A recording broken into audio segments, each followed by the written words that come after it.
يورو دانتا من قاعو سينو فلسن. Come on guys. سوكادو كاد. هلا وسير فلسن فريد لهوبو. Somali kufaan tayatay, o Somali kufaan tayatay, Somali kufaan tayatay,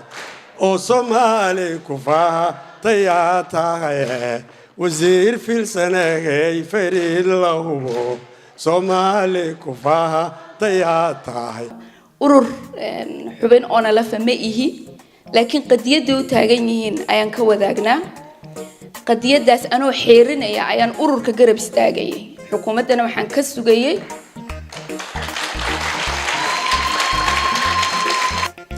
halgan noocyo badan buu ahaa halgan hal mar oo muuna ahaan halgan dheer buu ahaa halgan la iloobi kara ma halgan taariikhiya buu ahaa magac iyo dhiig iyo qadiyad ku dhisan buu ahaa marka inaan si dib yar ku ilowno oo ka gudubno oo u gudubno isjiidasho ma ahan marka anoo runtii la eegayo inaan ururka u janjeed beerayo aan ururuma janjeed beerin qadiyad ayaan u janjeed beerayo waxay iga ahayd ururka dhis xukuumadda deegaankana dhis isku wad adaa gabadha adaa hooya adaa walaala u dhaxee xukuumaddu ilama fahmin unfortunately ururku ila qaatay ururka ona la runtii waana uga mahadcelinayaa dalku dagaal buu ku jiraa inaynu isdhisno inagu isa soo kobcino Itoobiya meelay u socoto iyo meelay ka socoto ma garanayno dadkeennii diyaarino baaba'sana qorshooyin la nimaadno ayaa muhiima inay maanta urur ahaan u tartamaan ururka ilama qumana madaxweynuhu ila qaatay markii ayaan daro markii buu ila qaatay markii kadib wax uu ka hirgeliyay ma jirto amaba uu qorshihii ila waday in ururkii la weeraro ururkii meelo laga xidhxidho ururkii la jiitay noqotay iyaguna ay hadana ficil tamaan dagaal badan qalalaasa badan runtii ayaanu isla galnay ceebna way ahayd deegaanka xukuumadda dawladda regionka ama dawladda deegaanka Soomaaliduna ilama qaadanin ma ayna noqon garabkii aan runtii ku tiirsan lahaa anoo cusub so waxaan xooga saaray inaan policy study sameeyo waxa ayaan darro ahayd maba jiro wax policy oo la gudban amaba policy pastoral community ga la dhaho inagu nahay oo Itoobiya diyaarisay maba jiro waqtigu gaaban yahay in badan baan fadhinay wax badan oo inuu kala xog qaadanayna ama iswarsanayno badan baa jira dhibaato badanna way iska jirtaa waxaan jeclaan lahaa hadalkayga inaan 3 qodob ku soo koobo 3daas oo aan isku dayayo inaan meelo badan ku taabto hadii alla yiraahdo waxaan jeclaan lahaa horta inaan ka hadlo markaan wasiirka noqday ama wasiirka dawladda federaalka codsiga uu ra'iisul wasaaruhu ii soo gudbiyay inaan xubnihiisa cabinetka ka mid noqdo maxaan kala kulmay wasaaradda maxay ahayd wasaarad nooceeya bay ahayd waqti gaaban baan joogay waqti covid-19 uu adduunka bilow u yahay uu adduunku xidhmayo ayaan la soo kulmay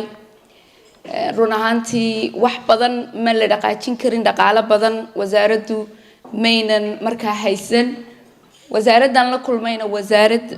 markaad u eegto mug weyn weeye wasaaradaha Itoobiya ama adduunkaba tixgelinta laga siiyo 80% ama 90% wasaarad hoos yimaadaan shacabka Itoobiya bay ahayd 120 milyan oo wasaaradda haweenka caruurta iyo dhalinyarada bay ahayd iyadoo isaa u mug weyn tahay laakiin aan wasaaraddan qabtay wasaaradda warsi ayay ahayd oo wasaaradda warsi markaan leeyahay yani wasaarad mayna ahaan hay'ad lagu soo dawarsan jiray dawladda markaa joogto ay caalamka lacag kaga soo dawarsan jirtay dibaa jira haween baa dhiban oo dawladdu lacagta qaadan jirtay bay ahayd وحيكل شقة ملهن هيكل policy study ماينا لهن وحبا وزارة ماينا لهن صدح ميل أي وزارة كلا دقنيت marka anoo matalaya ummadda Soomaaliyeed anoo gabadhii ugu horeysay ee Soomaali wasiir buuxa ka noqota oo Soomaali gabadeed yani waxa la iga fadhiyay homework badan ba ahayd inaan muujiyo tuso kursiga layna siiyay kow inaan u qalanno xaq u leenahay laba aan wax bedeli karno oo tusi karno in institutional change aan sameyn karno inagoo isticmaalayna xooggeena muruqeena وقت أدق بها هذا الحمد لله وزارتي إن أنكو جوليستون صدق ذي هالمال سكو كانوا policy studies بدن أسمعنا international كتشيت سدي أسوي تشيدينه أيان فرصة ويا شيء وحنا صدقنا سميني كو وحي أحد ومدة الصوماليات خاصة ديجان كصومالي ده وحي كليتان وهوان وعرور ودلنيارو waxaynu ka baabaanay ama ummadda jiilkeenu sidoo Chango sheegay dadkeenu bari hore dadkii deegaanka tagay soo arkay siday ahaayeen bimaanta ku noolyihiin wax iska bedelay haba yaraatee ma jirto marka in dadka la bedelo waxay ka bilaabmaysaa institutional change institution kaasna waa hormuud waxa uu haween waa caruur waa dhalinyaro so waxaan xooga saaray inaan policy studies sameeyo waxa ayaan darro ahayd maba jiro wax policy oo la gudban amaba policy pastoral community la dhaho inagu nahay oo Ethiopia diyaarisay maba jiro markii haween laga hadlay caruur laga hadlay dhalinyaro laga hadlay deegaankii Soomaalida laga hadlay policy lagu maareeyo ma jiro see loo maareeyo marka خاصة بوحنا قتينا policy studies سمعنا pastoral community ka prioritize قرينا ما كل هذا دبودعي الحمد لله ونوهر قلي دجال بدن إن طبعا كسنة خاصة قرشها pastoral كان حبناها كابيني كقطة هذا باس قرينا ونوهر قلي وانا باس قرينا نوحنا قتير قلنتي يس ووقت أذق ووقت كوفيد وقت فضود معها لكن أنا كاشنا يديجان كصوماليدا مركا حكومة الشوكتة إني إسيسو فرصة أنا نضت كي وحقوق قبطه إيجانا أنسيو أنا فيدرال كم مثلي يا صومالي فرصة كجفة إذا استان كرسي أنشوجو سي أنو سكون نقولنا سيد قومية ده حكى لسكويهين أمد إسكاشي كل سنة أمد أنا يقول لفتود إسكلا حمينين بس قومية ده أدي كذا أي أهرمود سنين فرصة بدن بان ديجان كصومالي ده أم حوق بدن أما رنتي وحنجلي مرق مسكح إن حكومة الله شقي حوق أن يسكوت دي وحن يسكوت دي وحكستو سياسة عن لجود كلا دوانان كرو إن أنجيس يسكدقنا بلسه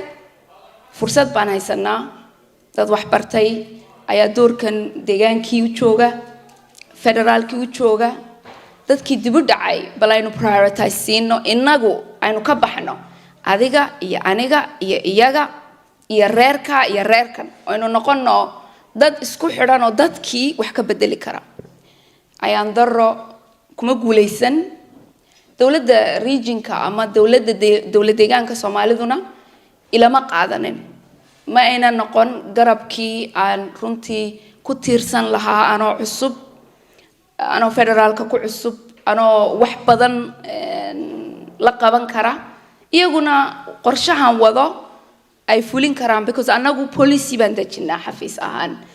مني هن حفيز implement كرايا policy ياشا وح implement كرايا regional كاما deegaan mada implement garaya so haduuna deegaankaaga kula shaqeyneenin waxaad ummadaadii u soo bandhigtay waxba kama hirgalay marka dagaal badan qalalaasa badan runtii ayaanu isla galnay ceebna way ahayd deegaanka xukuumadda ololaha badanna waxaan u maleynayaa wuxuu ka imanayay ururka ONLF anu urur xubin ONLF ma ihi laakiin qadiyadda u taagan yihiin ayaan ka wadaagnaa qadiyadaas anoo xeerinaya ayaan ururka garab istaagayay xukuumaddana waxaan ka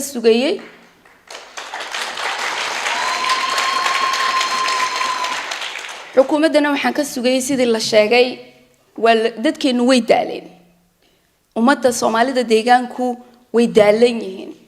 yacni jiirkii ina danqanayay inuguma yaalaan u maleynaya hadda haddii la ina qandhufto dhibka badan ee ina soo gaadhay joogtada halgan noocyo badan buu ahaa halgan hal mar oo muuna ahaan halgan dheer buu ahaa halgan la iloobi kara ma halgan taariikhiya buu ahaa magac iyo dhiig iyo qadiyad ku dhisan buu ahaa marka inaan si dib yar ku ilowno oon ka gudubno oon u gudubno isjiidjiidasho ma ahaan marka anoo runtii la eegayo inaan ururka u janjeedbeerayo aan ururuma janjeedbeerayn qadiyad ayaan u janjeedbeerayay waxay iga ahayd ururka dhis xukuumadda deegaankana dhis isku wad adaa gabadha adaa hooya adaa walaala u dhaxee xukuumaddu ilama fahmin unfortunately ururku uu ila qaatay ururka ONLF runtii waana uga mahadcelinayaa qorshooyinka badan ay igu garab istaageen oo kow ahayd markaan u soo jeediyay in ay doorashada uga hadhaan dowlad deegaanka 5 sano soo socota oon ururka ku iri idinku 5 sano soo socota dib uga istaaga dadkeeni way baaba'san yihiin idinku siyaasadii Itoobiya waxba kama garanaysaan dhisa xukuumadda Mustafa iyadoo hay noo noqoto hormuud 5 sano soo socotana iyaga aynu ku daba feelno idinkuna dadkii sidii rehabilitation iyo reconciliation loogu sameyn lahaa ummadii dib u dejin loogu sameyn lahaa aynu guda galno run ahaantii dhowr qodob oo qodobadana sheegay bay soo dejisteen wayna ila qaateen wayna ku mahadsan yihiin madaxweynaha waan ka wada fadhiisanay madaxweyne Mustafa anagoo joogna magaalada Dasi la yiraahdo ama magaalada Amxaarada 2 saac baan la fadhiyay qorshahan aan u soo jeediyay markii runtii yar cabtay laakiin adu cabasho kadib wuxuu yiri waa fikiraan la heli karin haday ururku diyaar u yihiin inay dib u istaagaan oo deegaankiis la maareeno anu inay tartamaan baan ka jecelahay may baan ku iri hadda inayna tartamin ayaa fiican waynu baaba'sanahay dalku dagaal buu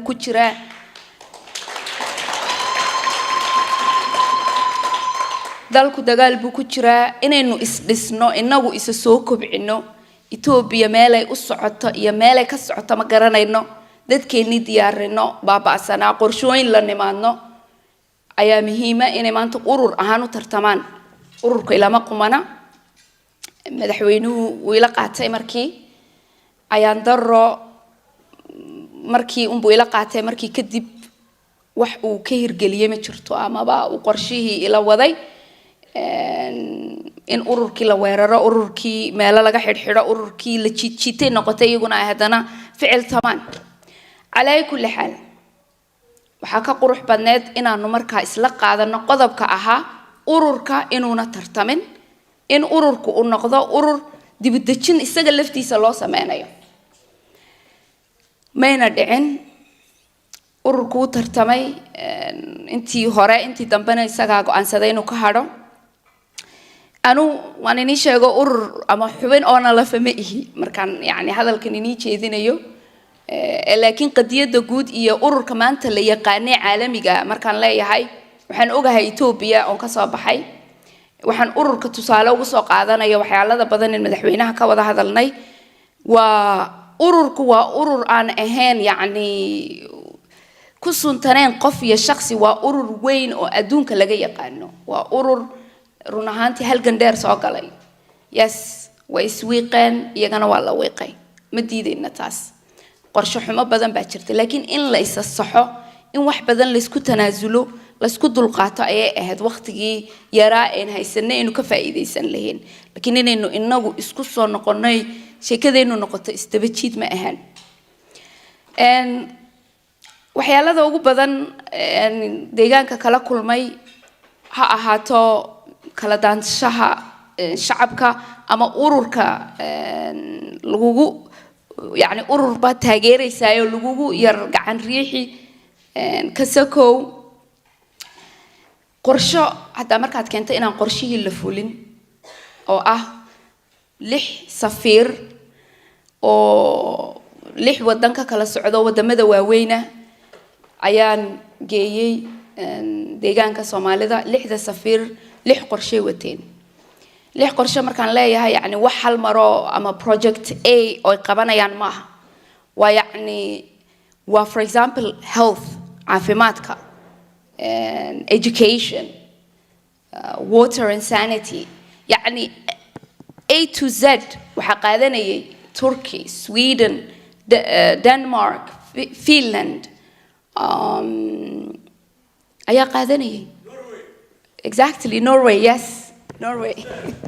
absolutely markaan leeyahay way qaadanayeen maaha saanin leeyahay meel biyo gelin ka sameynayeen intu deegaanku iska bedeli Norway for example waxay qaateen solar systemka iyo educationka intu deegaanku leed ka yeelan meel kasta leed gelin looga sameyn caafimaadkiisa educationkiisa uu deegaanku standard ka noqon Norway waxay ballan qaaday inay iyadu hormuud u noqonayso follow up loo baahna anigu ma ihi regional bureau head waxaan ahay federal minister markaan 6 safiir geenayay runtii hawl fudud ma ahaan waxa markaad safiir wadanka ka baxayo foreign office ka waa inaad u sheegtid foreign office ka isagu uu markuu fasaxo wadanka regionka u daadegi karaan especially markaad minister raacaysid waxa soo dhan idin ka xad gudbeen ayay raaceen 6 safiir hadhow intaan dawladda regionka Mustafa hogaaminayo madaxweyne Mustafa aan ka sugayay inay noqoto runtii guul weyn oo soo hooyatay qorshahan iyo sidii loo maareyn lahaa sidii loo follow up garan lahaa iyo codsiyo yar ay wateen oo ah in warqad email loo diro 3 bilood kadib technical teamka la soo dirayo codsi yar loo qoro deegaanku fulin waayay waxa kale oo ay fulin waayeen runtii inay madaxdii ambassadoradii aan waday ay la kulmaan oo la fadhiistaan oo la hadlaan oo la shiraan waxaan ku qiyaasa taas ma garanayo ma qorshe xumo inaga tahay ma diidma inaga tahay yani 6 safiir oo ku ballan qaadaya inay deegaankii kula garab qabtaan anigu fursad ka weyn ma jirtaan uma leenayaa laakiin maxaa ani la igu jawaabay markaa ka filsan ahaan xukuumadda deegaanku maxay igu jawaabtay ma waad mahadsan tahay intaad nagu xidhay waliba qorshiyo degan noo keentay ma follow up aan sameeynaa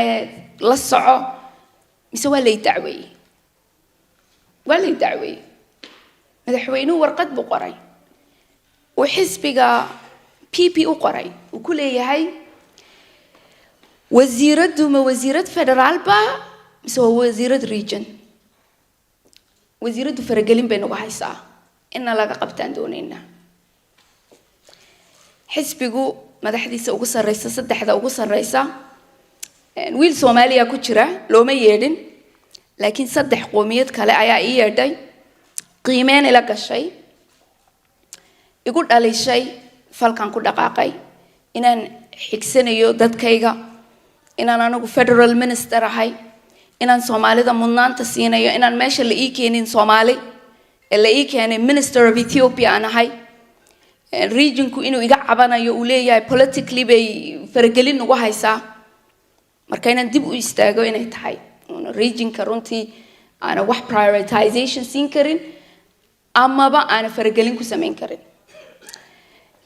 tanna ra'iisul wasaaraha loo gudbin doono lana igu qiimeen doono la iguna qiimeeyay la iskuna dayay in xasaanada la iga qaado unfortunately cod baan ku badbaaday waan soo noqday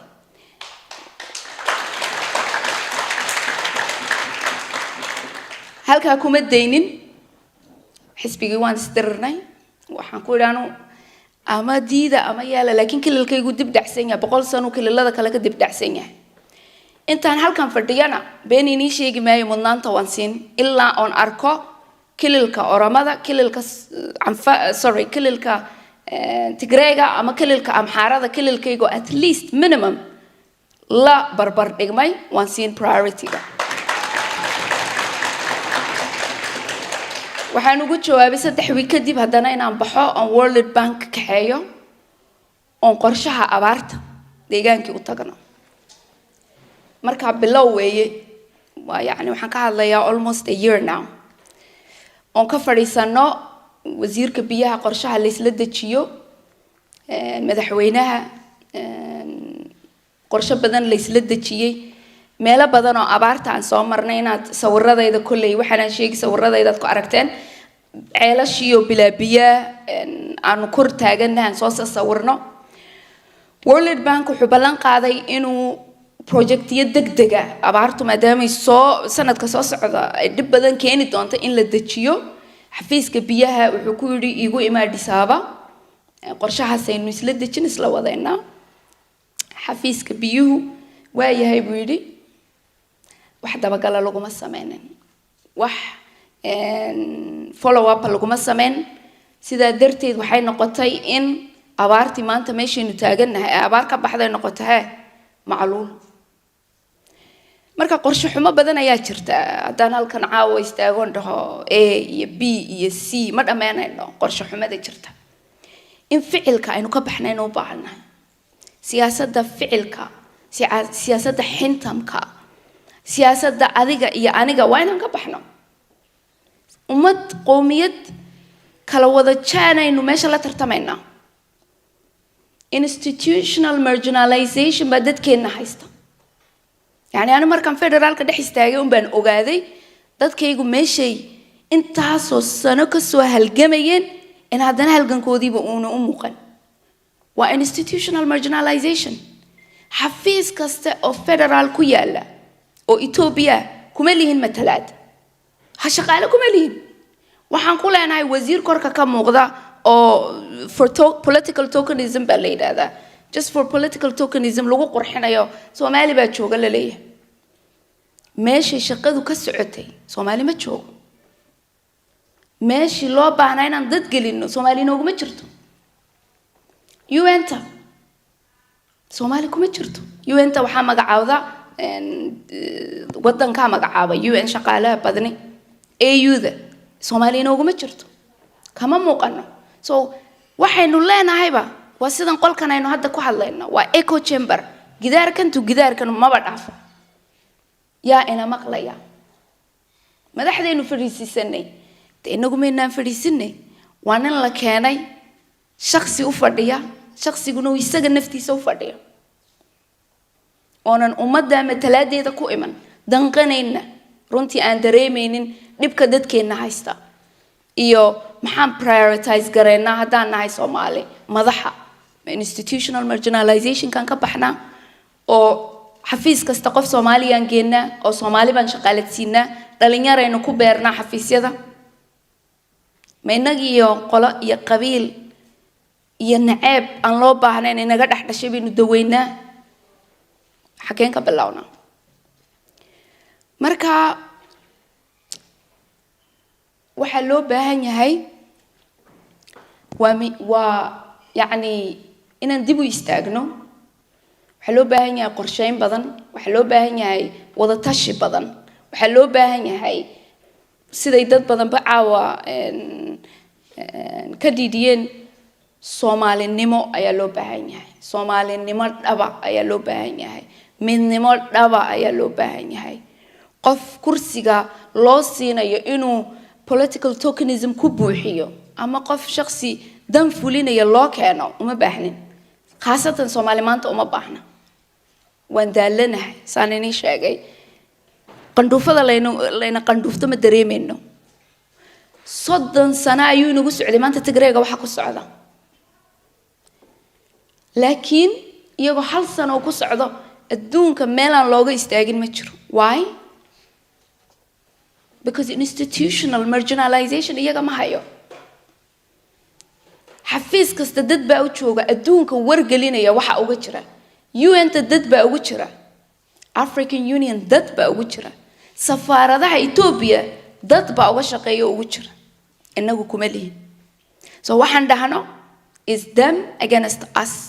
yani dawladda federaalka iyo inagi haday dhahaan qoladani waa qola extremist ayna ula hadlana cid inoo dhigi war ma aha dadkan ana ka soo jeeda dadkaygu way dhiban yihiin ma jirto taas ayaan u baahanahay inaynu ku beerano taas loo baahan yahay xukuumad kasta oo timaada inay prioritize siiso oo qorshaha la fulinayo federaalka maxaa Soomaali ugu dan jira policyga la ansixinayo in la baaro oo la yiraahdo policygan la pass gareeyay anaga maxaa noogu jira marka yes anu andiido waxyaalo tacdiyada badan oo dhacaya anu waqtigii tacdiyada dadkaygu ku dhacayay wasiir ma ahan laakiin waxaan ahaa wasiir federaal waqti ay dad kale on baarlamaanka hor istaagay aan dhaartay tacdiye ku dhacaysa dadkaasi dadkoodu iyagu specifically shacabku yeelan inaga dhib inoo geysan laakiin madaxdooda inaga dhib bay inoo geysatay 30 sano dadkeena xasuuqaya ma ilowsanayn taa markaan lahaa kufsi baa ka jira Tigrayga laakiin inay ogaadaan weeye damiirka aan leenahay Soomaalinimo damiirka aan leenahay islaamnimo inay dadku dareemaan weeye inay dareemaan weeye markaynu xil qabanno Soomaalida waxa lagu yaqaanaa un meeshii la siiyay inay isku nabaana inay waxna qaadan karaan waxna diidi karaan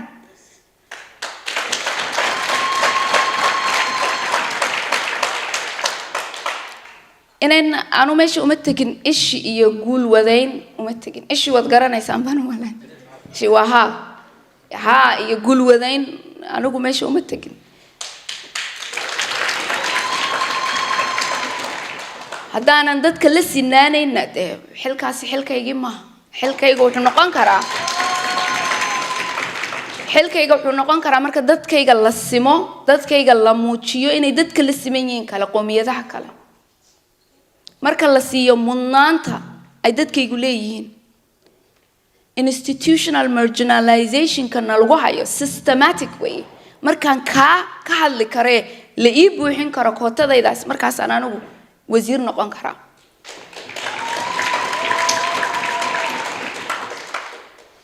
marka waa xilli dambe wax badan ayaynu kolley isla joognaa wax badanna waynu istii haddii alla yiraahdo waxaan jeclaan lahaa qodobkayga ugu dambeeya 3 baan idhi hal baan ka hadlay 2 ay hadhay qodobkayga labaad waxaan doonayaa inaan ka hadlo abaarta aan ku soo laba celiyo sida la sheegay abaartu maanta abaar way dhaaftay macluul bay isku bedeshay idinka iyo dhammaan jaaliyadaha iyo ummadda Soomaaliyeed ee qurbaha ku noolna runtii ilaahay haynigi jazaaysiyo inaan dhahan rabaa mar raba inaan dhawad mahadsantiin la shukr ala waajib dadkii nibadu istaagteen run ahaantii biyaha aad dhaaminaysaan iyo hawshaad wadaanba waa wax la soo dhaweeyo xukuumaduna inay soo dhaweysay ahayd idinkoo kale xooggiina utilize garaysaba ahayd idinka inay mobilize garaysaba ahayd idinka inay howlgelisaba ahayd balse ma dhicin idinka is howlgeliye idinkana waad ku mahadsantiin umadiinii baad u istaagteen waxaan ina dhihi lahaa 2 waanaan soo jeedin lahaa mid oo ah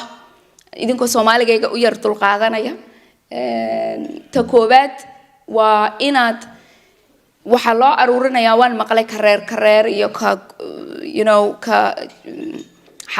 xaafad ba qaaraanka loo aruurinaya inaynu committee u aruurino si meesha kolba prioritization ku daran yahay aynu u gaadhno aynu abaarta saa u abaarno waa koow 2 British community ga halkan ku nool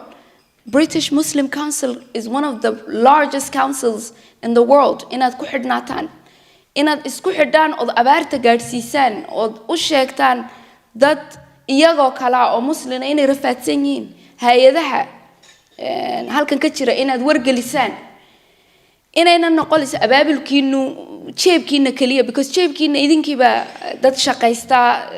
nolol maalmeedkiina maanta dhan eriyanaya balse ay noqoto idinka laftiinu inaad hay'ad sameyn kartaan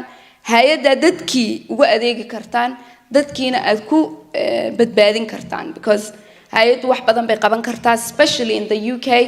Muslim Community Council ka halkan jooga ama Muslim British Council ka jooga uu garab badan inaga siinayo insha Allah anigu laftaydu waan la kulmay aadna way u soo dhaweeyeen fikirka marka inaad inaynu is abaabulnayno u baahanahay waxaan kaloon u baahanahay jaaliyadaha inay hadda is dhisaan Ethiopia marxalad adag bay gashay marxaladda gashay mid mararkii kala mid la mid ah waa mid aad runtii dadka Ethiopiaanka dib u celisay unfortunately innagana dadkeena waa mid u baahan inaynu fadhiisano inaynu dhahno Ethiopia halkan ay taagantahay maxay inoo la gudboon waa inaynu isweydiinaa Ethiopia waa inay itusto anoo Soomaaliya waxaan kula joogi lahaa maanta waxa la yiri doqonka tag lama yiraahdo wuxuu ku tagalat marka inaynu maanta aynu weydiinin Ethiopia maaha aynaan dhihin waan kula joogay inayna tusto way waxaan kula joogi lahayn inaynu u diyaar garowno qorshe diyaarino aynu kula shirtageyno waan soo dhaweynayaa dhammaan ururada is abaabulaya isku dayay runtii inay dadaalaan iyagana dadaal badan baa looga fadhiyaa iyo qorshe badan intellectualka inay arursadaan aqoonyahanka waa laf dhabarta deegaanka in laga carara ma in la aruriyo weeye in run ahaantii dhalinyarada jiilka deegaanka u soo kacay intellectual forum loo sameeyo weeye oo la soo aruurin karo